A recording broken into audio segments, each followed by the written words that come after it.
সদস্যদের সুন্দর একটি সঙ্গীত পরিবেশন করার জন্য। এবার আমাদের সামনে স্বাগত ভাষণ রাখবেন পরবর্তী ক্লাব সংহতি ভাইস ক্যাপ্টেন। একটা ফার্স্ট টাইম গুয়াহাটিতে হোস্ট করেছিল ওরা। পরবর্তী ক্যাপ্টেন তপন মহোদয় স্যার, সবাই একটু জোরে হাততালি দেবেন। ক্রিকেটের অঙ্গই যে ত্রিপুরা ক্রিকেট অ্যাসোসিয়েশনের পক্ষ থেকে এই ধরনের সবাই জোরে হাততালি দেবেন।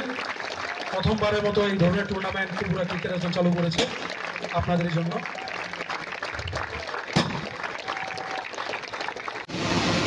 আজকে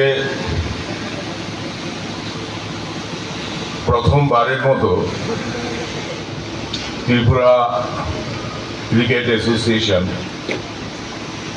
একটা টুর্নামেন্ট শুরু করতে যাচ্ছে।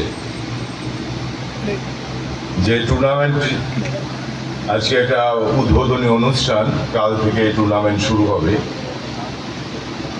এই উদ্বোধনী অনুষ্ঠানে মঞ্চে উপস্থিত আছেন ত্রিপুরা ক্রিকেট অ্যাসোসিয়েশনের মাননীয় সভাপতি শ্রদ্ধেয় তপন মহোদয় এবং বিভিন্ন কোচিং সেন্টার, প্লে সেন্টার থেকে যারা বিভিন্ন দায়িত্বপ্রাপ্ত আধিকারিকরা এসছেন এবং গার্জিয়ান যারা আছেন আজকের এই অনুষ্ঠানে, সবাইকে আমি ত্রিপুরা ক্রিকেট অ্যাসোসিয়েশনের তরফ থেকে অনেক অনেক শুভেচ্ছা, ধন্যবাদ জানাই।